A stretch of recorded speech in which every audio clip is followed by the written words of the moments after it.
Maayong adlaw kids! Ako si Teacher Mamie, ga-welcome kanimo sa ato ang Gen Z Online. Nang hinaot ko nga, ana ka sa maayong kahimtang uban ang imuhang pamilya ug minahal sa kinabuhi. Bata, padayon na ang pagkaon sa masustansyang pagkaon sama sa kanon, prutas, gulay, pagkaon sa mga karni sama sa isda, manok, ug uban pa, ug mag-inom usab kita ug gatas. Bata, kumplituhon usab nimo ang imong tulog na 8 ka oras ug 2 ka litrong tubig matag adlaw. Makatabang kini kanato nga magpabiling hinso. Ug kung naa kitay food supplement, mas maayo sab nga ato ni tumaron.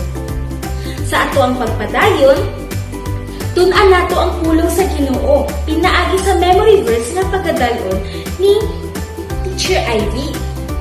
Unsa na usab kaha ang iyang itudlo kanato? Unsa na pud kaha niya pagtudlo kanato nga dili kini boring o kanang exciting kaayo ang ihang pagtudlo? O dugangan pa jud nato ang pagtuon sa pulong sa Ginoo, pinaagi sa Bible lesson na pagdadon ni Teacher Presi. Ang ato ang action song o sa kini kapag pamaagi na ato ang pasalamatan ug dahigon ang Ginoo. Aron sa atong pagpadayon, sugdan nato kini pinaagi sa pag-ampo. Ang pag-ampo bata, nindot kaayo kini nga butang nga ato ang batasanon. Kabalo ka? Naganahan kayo ang Ginoo nga makipag-istorya kanato ug ikaw pud makipag-istorya usab ikaw kaniya pinaagi sa pag-ampo. Pwede ka magpasalamat, pwede nimong iampo ang imuhang minahal sa kinabuhi, ang imuhang mga friends na dili nimo kauban karon. Pwede ikaw mangayong butang alang kanila. Kabalo ka? Ang Ginoo nga matinud-anon kaayo nga motubag ug maminaw sa imuhang mga pag-ampo. Ug dili lang basta bata, mao ka na ang pinakagamhanan nga mabuhat nimo alang sa imong minahal sa kinabuhi. Kung dili nimo kayang isa ka butang, imo kini iampo tungod kay ang Ginoo gamhanan nga motabang sa tanang panahon sa imong kinabuhi. Atong i-fold ang ato ang kamot, ipiyong ang mata aron dili kita ma-distract o ma-disturbo sa ato ang mga nindot nga panan-awon sa palibot. Ginoo, salamat sa karon nga adlaw. Salamat sa maayong lawas. Salamat nga ikaw nagapadayon og hatag sa among gikinahanglan matag adlaw. Ginoo, ako nagahangyo alang sa bata nga nakikuyog kanamo karon nga ikaw magahatag kaniya og kusog ug ikaw magatabang kaniya sa panahon nga siya nalisdan sa kinabuhi. Kung naa siya kalisdanan, tabangi siya o nga mahinumduman kaniya pinaagi sa mga memory verse o Bible lesson nga iyahang nakatunan. Sa karon nga episode, Ginoo, ikaw ang among gisaligan nga magpasabot kanamo o magpadayon remind sa imong pulong sa among kasing-kasing. In Jesus' name, Amen.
Ako ang inyong makauban sa atong memory verse. Nakasugay na ba kamo nga nagampo niya wala gitubag sa Diyos ang inyong gusto? Mga bata, ang Diyos nagtudlo kanimo o kanako nga kung kita mo ampo, kinahanglan nato isulti kaniya ang atong gusto. Ug isulti isab nato kung unsa ang gusto sa Diyos para kanato. Paminaw kung unsa ang gisulti sa ato ang Diyos. Kini nga pulong na makit-an sa Biblia nagsulti sa bahin sa pag-ampo kung unsa o paano. Nga nahisulat dinhi sa Biblia. Ang Biblia tinuod nga pulong sa Diyos. Ang pag-ampo gisulti dinhi ug diri nahisulat ang parte kung unsa nato pag-ampo ug gisulat diri ang halimbawa sa pag-ampo nga atong sundon aron ikaw ug ako makahibalo.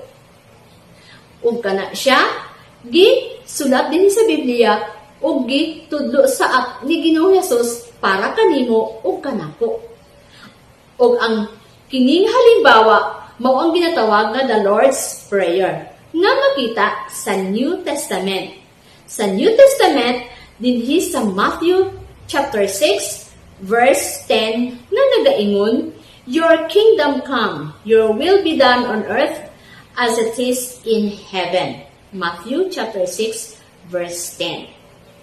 Ang gisulti dinhi sa Matthew 6 verse 10 nga nagaingon, "Your kingdom come." Ang kalibutan puno sa kasakit ug kabuol tungod sa sala. Apan ang langit mao ang perpekto nga lugar kung asang atong Diyos nagpuyo. Your will be done on earth. Gusto sa Diyos nga ang iya gayud kabubuton ang masunod og dili ang atong kabubuton. Kung unsa man ang atong ginahimo dinhi sa kalibutan, kinahanglan bata nga sundon gayud nato ang ato ang Diyos. On earth as it is in heaven. Gusto usab sa Diyos nga sa langit mausab ang atong himuon nga ang Diyos gayud ang masunod. Nga kinahanglan ikaw ug ako magtuon sa paghigugma sa matag usa. Ug kinahanglan gayud nga ato sila higugmaon sama sa paghigugma sa Diyos kanimo ug kanako. Kung ikaw bata, wala pa'y Jesus diya sunod sa imong kasing-kasing, kinahanglan gayud nimo nga saligan, talipdan nimo ang sala, ug tuuhan nimo si Jesus nga imo ang manluluwas. Ug magtuon ka gayud sa pag-ampo. Kung ikaw na anay Jesus diya sunod sa imong kasing-kasing, padayon ikaw sa paghimo sa gusto sa Ginoo kung unsa gayud ang iyang kabubuton para kanimo ug kanako. Ug kinahanglan gayud nga mag-ampo gayud kita diha sa ato ang buhi nga Dios. Para atong ma-memorize ang atong memory verse nga makit-an sa Matthew 6 verse 10, kinahanglan nato nga magdula. Ang atong gamiton mao ang volume control. Kung akong ipataas, kusog ang inyong tingog. Kung diri, tama-tama lang. Kung naa sa ilalom, hinay ang inyong pagsulti. Ready? Say, Matthew chapter 6 verse 10. Your kingdom come, your will be done on earth as it is in heaven. Matthew 6 verse 10. Matthew 6 verse 10. Your kingdom come, your will be done on earth as it is in heaven. Matthew 6 verse 10. Matthew 6 verse 10. Your kingdom come, your will be done on earth as it is in heaven. Matthew 6 6 verse 10. Matthew 6 verse 10. Your kingdom come, your will be done on earth as it is in heaven. Matthew 6 verse 10. Matthew 6 verse 10. Your kingdom come, your will be done on earth as it is in heaven. Matthew 6 verse 10. Mga bata, tingali, na-memorize na giyod ninyo ang atong memory verse tungod kay simple o dali ra kaayo i-memorize. Sige, aton i-memorize nga walay kopya. Matthew 6 verse 10, ready, say. Matthew 6 verse 10. Your kingdom come, your will be done on earth as it is in heaven. Matthew chapter 6 verse 10. Ulit mga bata. Matthew 6 verse 10. Your kingdom come, your will be done on earth as it is in heaven. Matthew 6 verse 10. Mga bata, daghan na gyud ang inyong mga memory verse na dapat gayud ninyo nga timan-an. Aron dili gayud kamo makalimot. Apil na ang atong bagong memory verse. Hantod sa sunod higayon. Bye-bye and God bless. Kangit-ngit sa panahon. Mura nagpupundak ang ulan. Hangin, kusog kaayo. May bagyo. Tulog kasog lahat. Nay! Nay, kusog nalog ako sa kilat, Nay! Dalugdog! Nalog ako, Nay! Mga bata, nahandok ba ikaw kung kusog kaayong hangin kilat o dalugdog? Karon atong pag-aisgutan ang usa ka storya. Sa una nga panahon mga bata, sa naapad din si Jesus sa kalibutan, daghang mga taong nagauban-uban kaniya. Bisan pa mga kabataan. Bisan asa mo adto si Jesus, gauban-uban ug naminaw gayud sila sa istorya ni Jesus. Isa ka adlaw ni anak, niingon si Jesus sa iya mga disipulo, "Milakaw kita, paingon sa dagat sa Galilea." Nilakaw sila mga bata, sakay sila sa usa ka bangka.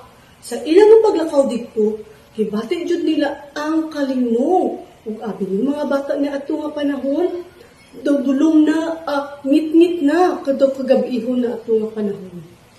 Ug sa dihang naana sila dito mga bata, sa tunga-tunga sa dagat sa Galilea, amo gid ini ang real gid nga dagat sa Galilea mga bata.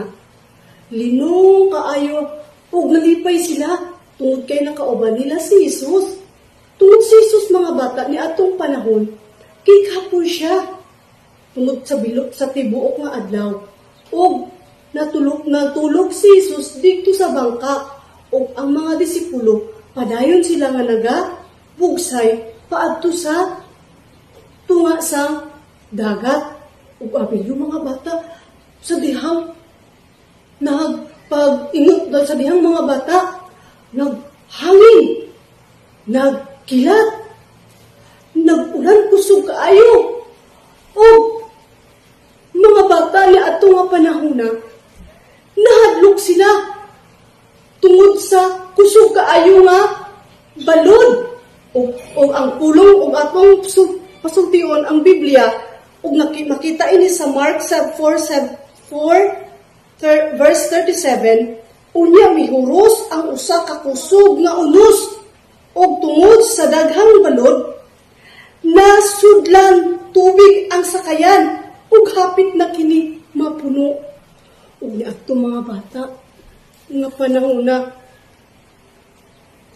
iladyog lasigi yun sila butong kay kusog kayong hangin. Iladyog nga ginahano ang sa iyang sakayan mga bata para dili sila makulog. Tungod ni anak mga bata ato nga sitwasyon, kusog kaayo ang bagyo kusog kaayo ang kilat, dalugdog, nahadlok kaayo sila mga bata. nakalimot sila nga si Jesus ang ilang nga kauban. Ug si Jesus mga bata, Jesus is the powerful God. You can trust Him sa panahon nga ikaw adun na ay problema. Nasinati na ba na sa imong kinabuhi? Nga problema ka kaayo, paminaw nimo, wala dyan usa nga makatabang kanimo sa panimalay ninyo. Labi na dyan karong panahon, wala kisalisod kaayo mangita og pagkaon. Mag-answer pa dyan og modyon. Mga bata, kung ikaw na ay Jesus sa imong kinabuhi, saligan nimo, tuhuan nimo nga ang Ginoong Hesus kauban nimo.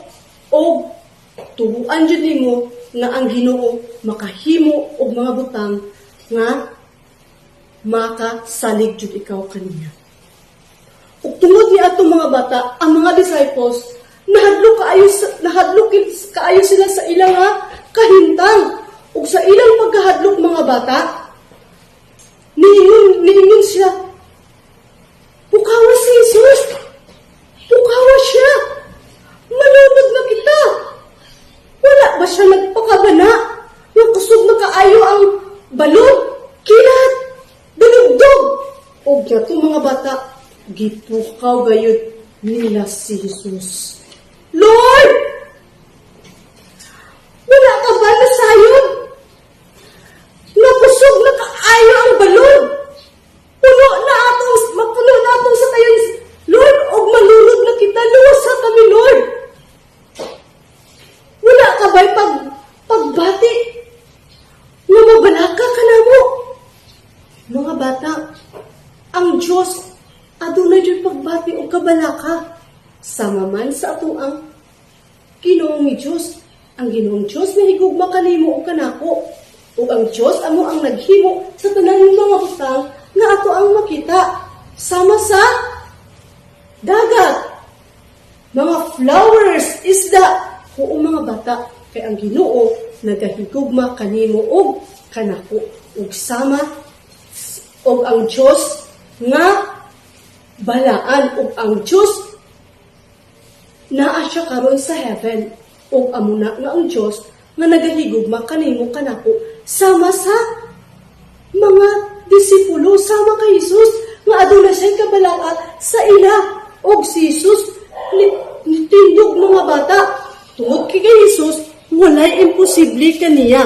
Kay nga naman, si Jesus mga bata, siya gayud ang gipadala sa Diyos diri sa kalibutan para ikaw ug ako mutuo kaniya. Ug atong mga bata, nga si Jesus, ano ang gihimo ni Jesus? Nag-ani siya, dili kay luwason kanya sa storm, kundi luwason kanya sa imo nga mga sala. Ikaw ug ako makasasala gayud sa atubangan sa Dios. Ug tungod sa sala, amo ina ang sala nga makadala ka nato. Tungod kay ang bayad sa sala, amo ang kamatayon. Pero ang Dios mga bata, si Jesus lang ang gipadala sa Dios para og ikaw ako mapasaylo sa tuang nga mga sala. Ug gani mga bata, kay Jesus walay imposible kaniya. Ug sabihan mga bata, nagtindog siya dito sa bangka. O sabihan nagtindog siya dito mga bata. Iya kini nga pahinom. O giingnan niya sila. Stop. O gitulo po niya ang balon. O giingnan po niya hunong. O sa kalit lang mga bata, ang hangin. Mapusog kaayo ang hangin. O ang mga balod nga pusog kaayo mga bata. Naminaw sila sa gisulti ni Jesus kanila. O nakurat ang mga mata sa mga disipulo. Kinsa ba ni si Jesus? Ang mga balod nituo kaniya. Ang mga hangin nituo kaniya. O naminaw sa iyang gisulti. Tungod kay Jesus, wala gayon imposible kanya mga bata. O sa dihang itong mga bata, ang mga disciples na amis jud sila sa ilang nga nakita. Tungod kay ang mga disciples nagsasunod kay Jesus og nato nga panahon nasabtan jud nila nga dili gayud kita mabalaka kung ang Ginoo kauban nato. Karon nga panahon mga bata, mangutana ako kanimo. Naabay panahon nga ikaw nahadlok. Naabay mga sitwasyon nga nahadlok ka sa ngit-ngit o kusog ka ayaw nga kilat. Hinumdumang bata, ang Ginoo kauban nimo. Tawagan siya o mag-ampo ikaw kanina. Kay ang Ginoo magauban gayon kanina. Unsa ang pulong, unsa gisulti sa iya nga pulong? Nga makita naton sa Psalms 46:1, ako basahon sa Bisaya. Ang Diyos mao ang atong dalampanan o kusog. Andam siya kanunay sa pagtabang sa panahon sa kalisdanan. Saad sa Diyos. O ina nga saad mga bata, tumanon kayo sa atong bungi nga Diyos. Unsa man ang imong kahadlukan, nga ginatubang karon, saligi ug tuhui ang pulong sa Diyos. Kay ang pulong sa Diyos makahatag kanimo og dako nga paglaom ug pag-asa mga bata. Ug gani mag-ampo kita. Atong isalig sa Ginoo ang ato ang mga problema. Atong itugyan kaniya ang adlaw karon. Lord Jesus, salamat gayud nga bisan unsa man kakusog sang bagyo ulan kilat, wala kami kahadlok tungod kay ikaw magauban kanamo. Lord, mubati jud ko og kahadlok, labi na jud kung kilat nga makaigo sa mga kahoy. Pan Lord, salamat karon tungod kay ikaw nagasaad nga sa panahon nga adunay kalisdanan, ikaw maghatag kusog o paglaom. Ganit Lord, unsa man ang ako ang mga problema karon, ako kayo itugyan kanimo ang akong pag-eskwela sa module ug bisan pa man Lord ang akong mga ginikanan.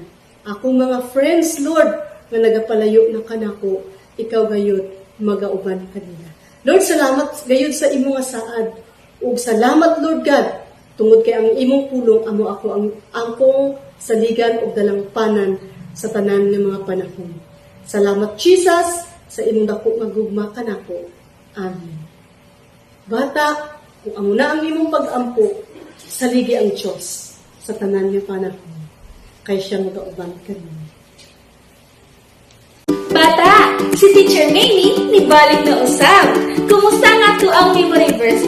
Kauban si Teacher Ivy na memorize na ba nimo ang Matthew 6:10?